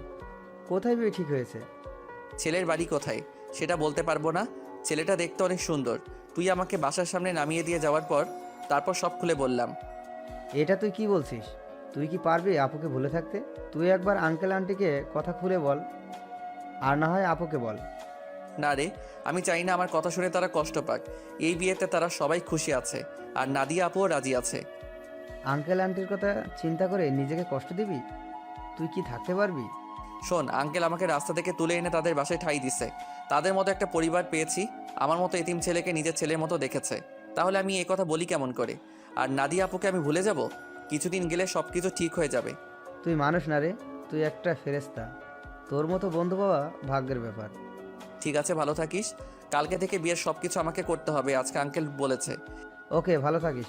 আল্লাহ হাফেজ। এই বলে রাফি ফোন কেটে দিল। আমি নিজেকে যতই শক্ত রাখার চেষ্টা করি, কিন্তু আমি তা পারছি না। বারবার আপুর চেহারাটা চোখের সামনে ভেসে আসছে। আর কিছু না ভেবে ঘুমিয়ে পড়লাম। সকালে ঘুম থেকে উঠতে দেরি হয়ে গেছে। আজকে আমাকে কেউ ডাকতে আসে নাই। মনে হয় কাজে কামে বিজি সবাই। আমি বিছানা থেকে নেমে ওয়াশরুমে চলে গেলাম। ফ্রেশ হয়ে একটা জামা গায়ে দিয়ে নিচে আসলাম। নিচে এসে একজনকে দেখে আমি পুরো অবাক হয়ে গেলাম।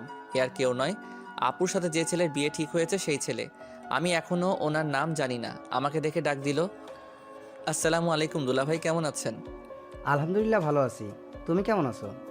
আমিও ভালো আছি। দুলাভাইয়ের নামটা তো জানা হলো না, তা হঠাৎ বিয়ের আগে শ্বশুরবাড়িতে? আমার নাম রনি। নিজেদের অফিস দেখাশোনা করছি। আর আজকে নাদিয়াকে নিয়ে মার্কেটে যাব বিয়ের কেনাকাটা করতে। আমি চাই নাদিয়ার পছন্দের মতো সব কিছুই কিনে দিতে। খুব ভালো। তা আপু কোথায়? নাদিয়া রেডি হয়ে আসছে, তুমিও আমাদের সাথে চলো। না দুলাভাই, আঙ্কেল আমাকে বিয়ের সব কিছুর দায়িত্ব দিছে। আমি নাস্তা করে বাইরে গিয়ে বিয়ের কার্ডের অর্ডার, ডেকোরেশন সব কিছু করে আসতে হবে। আমার হাতে অনেক কাজ। আপনি আপুকে নিয়ে যান। তোমার যখন কাজ আছে তাহলে তো আর জোর করা যাবে না। চলুন, নাস্তা করবেন। আমি বাসা থেকে করে এসেছি, তুমি করে নাও। ঠিক আছে বলে নাস্তার টেবিলে চলে আসলাম। খালা আমাকে নাস্তা দিয়ে গেল। হঠাৎ সিঁড়ির ওপর চোখ গেল। দেখি আপু সুন্দরভাবে সেজে গুজে নিচে নামছে। আপুকে দেখতে অনেক সুন্দর লাগছে। আপু আমার দিকে তাকাতে আমি চোখ সরিয়ে নিলাম। তারপর তারা দুজনে বাসা থেকে বেরিয়ে গেল।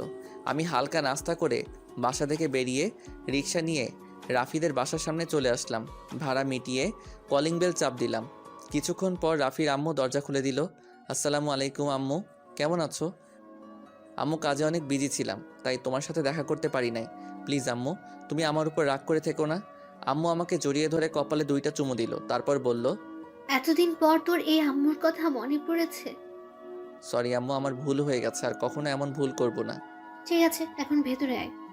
রাফি তার রুমে আছে, তুই ওর রুমে যা, আর আমি কফি পাঠিয়ে দিচ্ছি।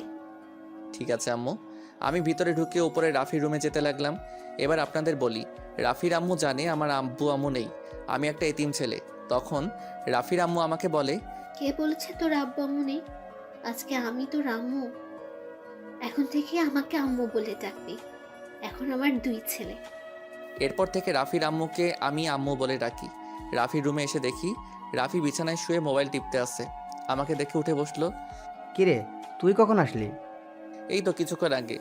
তা তুই আসবি, আমাকে তো বললি না। আমি তো এমনি আসি নাই। আপুর বিয়ের সব দায়িত্ব আঙ্কেল আমাকে দিছে। আমি তো একা একা সব কিছু করতে পারবো না, তাই তোকে নিয়ে সব কিছু করব। নিজের ভালোবাসার মানুষের বিয়ের সব দায়িত্ব পালন করবি? তোর কি একটুও কষ্ট হচ্ছে না? কষ্ট হলে তো কিছুই করার নেই। আঙ্কেল আন্টির সুখের জন্য আমি সব কিছু করতে রাজি আছি। এখন তাড়াতাড়ি রেডি হয়ে নে, হাতে অনেক কাজ আছে। ঠিক আছে, তুই বস, আমি ফ্রেশ হয়ে আসছি। এটা বলে রাফি ওয়াশরুমে ঢুকে ফ্রেশ হয়ে আসলো। আম্মু এসে আমাদের কফি দিয়ে গেল। দুজনে কফি খেয়ে আম্মুর রুম থেকে বিদায় নিয়ে বাহিরে চলে আসলাম। বাইক নিয়ে দুজনে বেরিয়ে পড়লাম। প্রথমে বিয়ের কার্ডের অর্ডার দিলাম। তারপর বাকি যে কাজ ছিল সব কিছুর কাজ সেরে বাসায় চলে আসলাম। রাফি আমাকে বাসার সামনে নামিয়ে দিয়ে চলে গেল।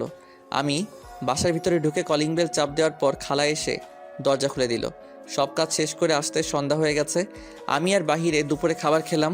ভিতরে ঢুকে দেখি আঙ্কেল আন্টি সবাই বসে কফি খাচ্ছে আর কথা বলছে। আমাকে দেখে আঙ্কেল ডাক দিল। আমি গিয়ে তাদের পাশে বসলাম। রাসেল, সব কাজ কি শেষ? জি আঙ্কেল, কালকে সকালে ডেকোরেশনের সব লোক মালপত্র নিয়ে চলে আসবে। আর বিয়ের কার্ড কালকে বিকালে নিয়ে আসতে বলেছে। ফুলের লোক গায়ে হলুদের দিন সকালে আসবে। ঠিক আছে, তুমি এখন রুমে গিয়ে ফ্রেশ হয়ে কিছুক্ষণ রেস্ট নাও, কালকে আবার কাজে লেগে পড়তে হবে। ঠিক আছে আঙ্কেল, এই বলে নিজের রুমে চলে আসলাম। ওয়াশরুমে ঢুকে ফ্রেশ হয়ে বিছানায় শুয়ে পড়লাম। রাতে খাবার খাওয়ার জন্য খালা ডেকে গেছে, তাই বিছানা থেকে উঠে নিচে চলে আসলাম। টেবিলের সামনে গিয়ে দেখি আঙ্কেল আন্টি আর আপু বসে আছে। আমি একটা চেয়ার টেনে বসলাম। আন্টি খাবার বেড়ে দিল। আপুর দিকে তাকিয়ে দেখি এক মনে খাবার খেয়ে যাচ্ছে। আমার দিকে একটাবার তাকালো না। আমি খাবার খেয়ে নিজের রুমে চলে আসলাম। তারপর বিছানায় শুয়ে পড়লাম। পরের দিন বিকালে বিয়ের কার্ড নিয়ে আসলাম। তখন আমি আঙ্কেলকে বললাম, আঙ্কেল বিয়ের কার্ডগুলো কি করব। তোমার বন্ধু বান্ধব কতজন আছে তাদের একটা করে দিয়ে আসো, আমি কিছু রাখছি, আর বাকিগুলো নাদিয়াকে দিয়ে আয়। আঙ্কেল আমার তেমন বন্ধু নেই, আমার একমাত্র বন্ধু রাফি এবং তার পরিবার। ঠিক আছে, তাদের বিয়ের কার্ড দিয়ে এসো, আমি কিছু রাখছি, বাকিগুলো নাদিয়াকে দিয়ে আয়। আঙ্কেল কিছু কার্ড রাখলো। বাকিগুলো নিয়ে আপুর রুমের সামনে গেলাম। বাহির থেকে বললাম, আপু ভিতরে আসতে পারি? আয়। আমি ভিতরে ঢুকে দেখে আপু বিছানায় বসে আছে, কিন্তু অবাক করার বিষয় হলো আপুর চোখ দুটো লাল হয়ে আছে। আমাকে দেখে বলল, কেন এসেছিস? আসলে আপু, আঙ্কেল বলেছে বিয়ের কার্ডগুলো তোমাকে দিতে, তোমার বন্ধু বান্ধবকে দেওয়ার জন্য। ঠিক আছে, রেখে যা। আমি বিছানার উপরে কার্ডগুলো রেখে যেই না রুম থেকে বেরিয়ে যাব, তখন আপু আমাকে পিছন থেকে জড়িয়ে ধরে কান্না করে দিল। আমি আপুকে আমার দিকে ঘুরিয়ে বললাম, আপু তুমি কান্না করছো কেন? তুই কি মানুষ নাকি অন্য কিছু? আপু হঠাৎ এই কথা বললে কেন? আমাকে রিয়া ফোন করে সব বলে দিছে। তুই আমাকে ভালোবাসার কথা বললি না কেন? আমি তোমাকে যেদিন বলতে যাব সেদিন দেখি তোমাকে ছেলেপক্ষ দেখতে এসেছে, তাই আর বলি নাই। তুই তো আমাকে একটাবার বলে দেখতি, তোকে আমি এখনো অনেক ভালোবাসি। সেটা আর কখনো সম্ভব না। তোমার বিয়ে ঠিক হয়ে গেছে। এই বিয়েতে আঙ্কেল আন্টি অনেক খুশি। আমি চাই না তাদের মনে কষ্ট দিতে। তুই মা বাবার সুখের কথা চিন্তা করে নিজের ভালোবাসা কোরবানি করে দিবি? এছাড়া আমার কোনো উপায় নেই। ঠিক আছে, তুই যখন মা বাবার সুখের কথা চিন্তা করে আমাকে বিয়ে করবি না, তাহলে আমি রনিকে বিয়ে করব, কিন্তু কখনো রনিকে স্বামীর অধিকার দিব না। আমি তোকে ভালোবাসি আর সারা জীবন বেঁচে যাব। আপু তুমি এমন পাগলামি করো না। আমাকে তুমি ভুলে যাও। নিজের বাবা মার কথা একটাবার চিন্তা করো। তোমার এই বিয়েতে তারা অনেক খুশি। তুই আমার রুম থেকে বেরিয়ে যা। যে ছেলে নিজের ভালোবাসার মানুষকে অন্য ছেলের হাতে তুলে দিতে রাজি আছে, সে কখনো কাউকে ভালোবাসতে পারে না। আমি আর কোনো কথা না বলে নিজের রুমে চলে আসলাম। নিজের চোখ দিয়ে 2 ফোঁটা পানি পড়ে গেল। আপু আমি তোমাকে অনেক ভালোবাসি। তুমি যদি আমার জায়গায় হতে তাহলে তুমি তাই করতে। আমার কিছু করার নেই। দেখতে দেখতে বিয়ের দিন চলে এসেছে। আপুর বিয়েতে সবাই এসেছে। আজকে আপুর গায়ে হলুদ। আপুকে স্টেজে আনা হয়েছে। এক এক করে সবাই আপুকে হলুদ লাগাতে লাগলো। আমি একটু দূরে দাঁড়িয়ে দাঁড়িয়ে দেখতে লাগলাম। হলুদ শাড়িতে আপুকে অনেক সুন্দর লাগছে, যেন একটা পরী সামনে বসে আছে। রিয়া আমার সামনে এসে বলল, কি রে, এখানে দাঁড়িয়ে আছিস কেন? এমনি দাঁড়িয়ে আছি। তুই কি মনে করেছিস আমি কিছু বুঝি না? এখনো সময় আছে, তুই মামা মামিকে সবকিছু খুলে বল। না রে, আমি চাই না তাদের মনে কষ্ট দিতে। তোর কি কষ্ট হচ্ছে না? আমি চুপ হয়ে গেলাম। মনে মনে বললাম, আমার ভিতরটা ফেটে যাচ্ছে, কিন্তু আমি এখন কি করব? আমাকে চুপ থাকতে দেখে রিয়া আবার বলল, কি রে, কথা বলছিস না কেন? আমার ভালো লাগছে না, তুই আমাকে একটু একা থাকতে দে। রিয়া আর কোনো কথা না বলে চলে গেল। হঠাৎ আঙ্কেল আমার সামনে এসে বলল, কী ব্যাপার রাসেল, তুমি এখানে দাঁড়িয়ে আছো কেন? যাও নাদিয়াকে হলুদ লাগিয়ে দিয়ে আসো। যাচ্ছি আঙ্কেল। বলে স্টেজে উঠে নাদিয়া আপুর সাথে বসলাম। আপু আমার দিকে করুণ চোখে দেখালো। আমি একটু হলুদ আপুর গালে লাগিয়ে দিলাম, তারপর মিষ্টি আপুর মুখের সামনে ধরলাম, কিন্তু আপু খাচ্ছে না, আমার দিকে তাকিয়ে আছে। তখন আন্টি বলল, কিরে নাদিয়া, রাসেল তোর মুখের সামনে মিষ্টি ধরে রেখেছে, তুই খাসনি কেন? আন্টির কথা শুনে আপু হালকা একটু মিষ্টি খেলো। তারপর আপু আমাকে একটু মিষ্টি খাইয়ে দিল। আমি আর বসে না থেকে ছাদে চলে গেলাম। অনেক কষ্টে আপুর সামনে চোখের পানি আটকে রেখেছি। ছাদের কিনারে দাঁড়িয়ে কান্না করতে লাগলাম। আজকের রাতটা পার হলে কালকে আপুর বিয়ে হয়ে যাবে। নিজের চোখের সামনে কিভাবে দেখবো আপুর বিয়ে? আমার চোখের পানি কোনো বাধা মানছে না। অঝোর ধারায় পানি পড়তে লাগলো। ছাদে কতক্ষণ ছিলাম বলতে পারবো না। আমার একটা জিনিস কিছুতেই মাথায় ঢুকছে না। রাফিক আজকে গায়ে হলুদ ধরে দেখলাম না, ও কোথায়? আমাকে তো বলেছে সন্ধ্যার পরে চলে আসবে। আম্মু আব্বু তারা এসেছে, কিন্তু তাকে দেখলাম না। পকেট থেকে মোবাইল বের করে রাফিকে ফোন দিলাম, কিন্তু তার মোবাইল বন্ধ বলছে। আমি আর কিছু না ভেবে নিচু নামতে যাব, হঠাৎ ছাদে কারো আসার শব্দ পেলাম। নিচের দিকে তাকিয়ে দেখি আপু ছাদের দিকে আসছে। আপু আমাকে দেখে হাত ধরে টেনে ছাদের কিনারে নিয়ে আসলো। তখন আপু বলল, নিজেকে এত কষ্ট দিচ্ছিস কেন? রাসেল এখনো সময় আছে। তুই আব্বু আম্মুকে সবকিছু খুলে বল। তুই যদি বলতে ভয় পাস তাহলে আমি বলি। না আপু, তুমি এই কাজগুলো কখনো করবে না। তারা শুনলে অনেক কষ্ট পাবে। আমি চাই না তারা আমার কথা শুনে কষ্ট পাক।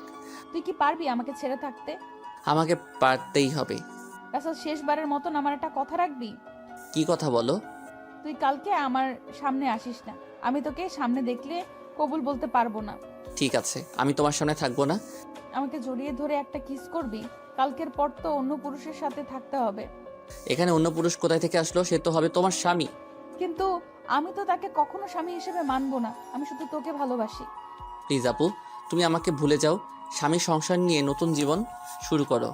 আমি কখনো তোকে ছাড়া নতুন জীবন শুরু করতে পারবো না। আপু, তোমাকে আমার কসম দিয়ে বলছি, তুমি আঙ্কেল আন্টির মনে কষ্ট দিও না। সব বাবা মা চায় তার মেয়ে যেন সুখে থাকে। ঠিক আছে, তুই যা বলছিস তাই হবে। এখন আমাকে শেষবারের মতন জড়িয়ে ধরে একটা কিস কর। তোর কাছে এটাই আমার শেষ চাওয়া। আপু, তোমাকে জড়িয়ে ধরতে পারবো, কিন্তু কিস করতে পারবো না। এটা একমাত্র তোমার স্বামীর অধিকার। ঠিক আছে, তাহলে জড়িয়ে ধর। আমি আপুকে জড়িয়ে ধরলাম। আপু শুধু চোখের পানি ফেলছে। আমাকে কিছুক্ষণ জড়িয়ে ধরে নিচে নেমে গেল। পরের দিন আমি কাজে বিজি থাকতে শুরু করলাম। সব কিছু ঠিকঠাক মতো দেখিয়ে দিতে লাগলাম। কিছুক্ষণ পর আম্মু আমার সামনে আসলো। কি রে রাসেল, তোকে গতকাল থেকে ঠিকভাবে দেখতে পাচ্ছি না। আসলে আম্মু, আপুর বিয়ের সব দায়িত্ব আমার হাতে, তাই কাজে কামে এদিক ওদিক দৌড়াতেছিলাম। তোর চোখ দুটো লাল হয়ে আছে, কি হয়েছে তোর? আমার কিছু হয়নি আম্মু, এমনি রাতে একটু ঘুম কম হয়েছে। বেশি রাতে ঘুমাইছি তো, আবার সকাল সকাল ঘুম থেকে উঠে কাজে লেগে পড়ছি। ঠিক আছে, তুই থাক, আম্মু ভেতরে যাচ্ছি। ওকে আম্মু। আচ্ছা আম্মু, রাফি কোথায়? গতকাল থেকে রাফিকে দেখছি না, ওর মোবাইল বন্ধ। আমাকে তো বলছে তার কি একটা কাজ আছে, তাই সে আসতে পারবে না, কিন্তু আজকে দুপুরে চলে আসবে বলেছে। মোবাইল বন্ধ কেন সেটা তো বলতে পারবো না। ও, আম্মু আর কোনো কথা না বলে চলে গেল। আমি আবার কাজে লেগে পড়লাম। দেখতে দেখতে দোলা আসার সময় হয়ে গেছে। এদিকে আমার সব কিছু ঠিকঠাক মতো হয়ে গেছে। আমি রুমে এসে ফ্রেশ হয়ে একটা পাঞ্জাবি গায়ে দিয়ে রুম থেকে বেরিয়ে যেতেই হঠাৎ রিয়া আমার রুমে আসলো। কিরে, তুই হঠাৎ আমার রুমে? রাসেল, তোর অনেক কষ্ট হচ্ছে তাই না রে? আমি সব কষ্ট মাটি চাপা দিয়ে আর দিচ্ছি। হয়তো নাদিয়া আপু আমার কপালে ছিল না, তাই এরকম আমার সাথে হয়েছে। আমি তার জন্য দোয়া করি, সে যেন স্বামী সংসার নিয়ে সুখে থাকে। তোকে কিছু বলার ভাষা আমার নেই। তুই আসলে মানুষ না, তুই একটা ফেরেশতা। ঠিক আছে, দুলা আসার সময় হয়ে গেছে, এখন বাইরে যেতে হবে। চলো দুজনে একসাথে যাই। ঠিক আছে, চল। আমি আর রিয়া রুম থেকে বেরিয়ে গেটের সামনে গেলাম, দেখি জামাই চলে এসেছে। আমি জামাইকে দেখে অন্যদিকে চলে গেলাম। সবাই জামাইকে নিয়ে ভিতরে ঢুকলো। তারপর স্টেজে নিয়ে বসালো। কিছুক্ষণ পর নাদিয়া আপুকে নিয়ে বসালো। আজকে আপুকে লাল বেনারসিতে অনেক সুন্দর লাগছে। আপুকে জামাইয়ের সাথে বসানো হলো। আর তারপর দিকে তাকাতে লাগলো, হয়তো আমাকে খুঁজতে আসে, কিন্তু আমি লুকিয়ে লুকিয়ে তাকে দেখছি। কিছুক্ষণ পর কাজে এসে বিয়ে পড়াতে কিছুক্ষণ যখন নাদিয়া আপুকে কবুল বলতে বললো, তখন আপু চুপ করে আছে। সবাই আপুকে বলছে কবুল বলার জন্য, কিন্তু আপু বলছে না। যেই না আপু সবার জোরাজোরিতে কবুল বলতে যাবে, তখন হঠাৎ রাফি কোথা থেকে এসে বলল, এই বিয়ে বন্ধ করুন। কি হয়েছে রাফি, তুমি বিয়ে বন্ধ করতে বললে কেন?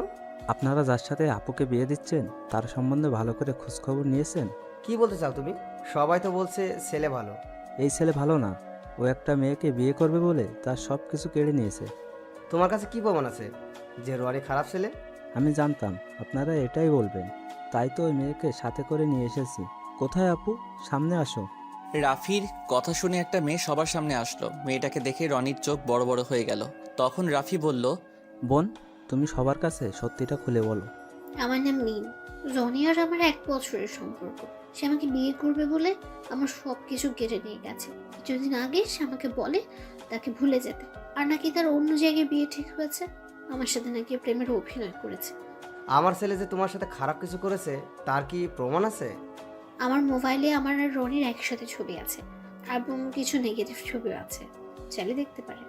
বলে মোবাইলটা রনির বাবার হাতে দিল।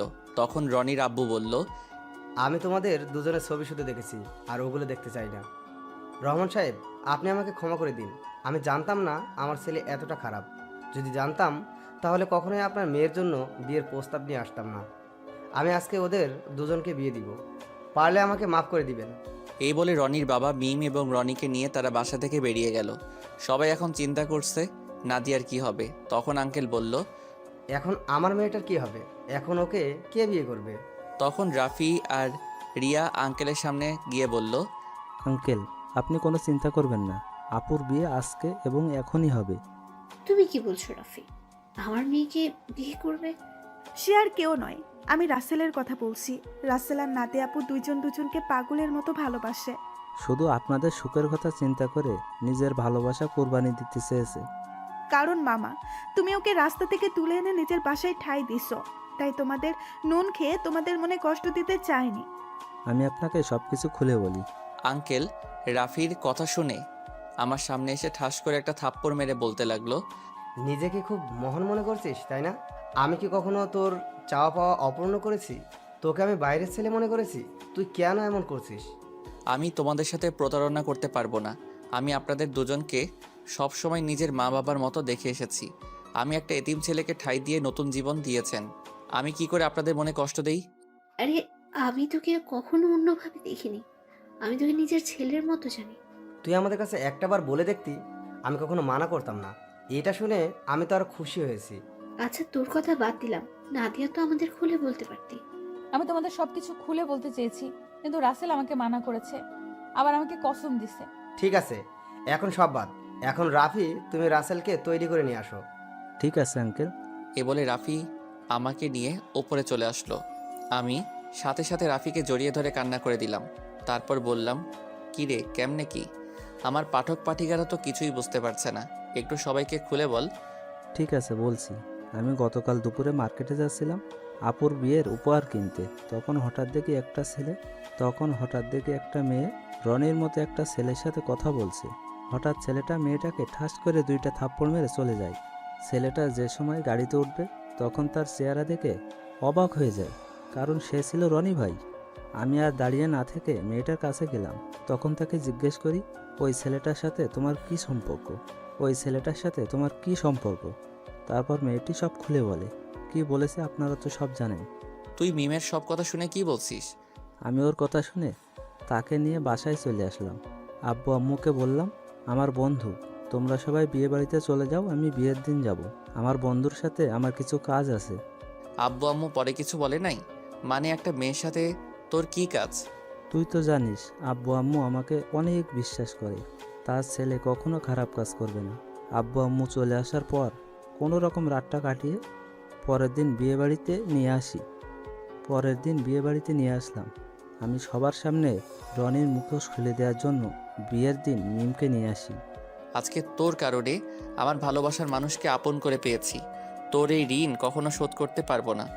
হয়েছে, তোর ঋণ শোধ করা লাগবে না, শুধু আমার একটা হেল্প করে দিতে হবে। বল, তোর কি হেল্প লাগবে? আমার সাথে একটা মেয়ে দাঁড়িয়ে যখন আঙ্কেলের সাথে কথা বলছে, ওই মেয়েটাকে আমার পছন্দ হয়েছে। ওর সাথে আমার লাইন ক্লিয়ার করে দিবি।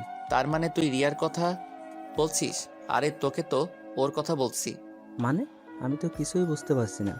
তোকে বলছি না, আমাকে আপুর মামাতো বোন রিয়া প্রপোজ করছে, এই সেই মেয়ে। কি? তার মানে এই সেই রিয়া? কিন্তু চেহারা কিন্তু মার্শাআল্লাহ। এখন আমার সাথে লাইন করিয়ে দে। ঠিক আছে দিব, আগে আমার বিয়েটা শেষ হোক।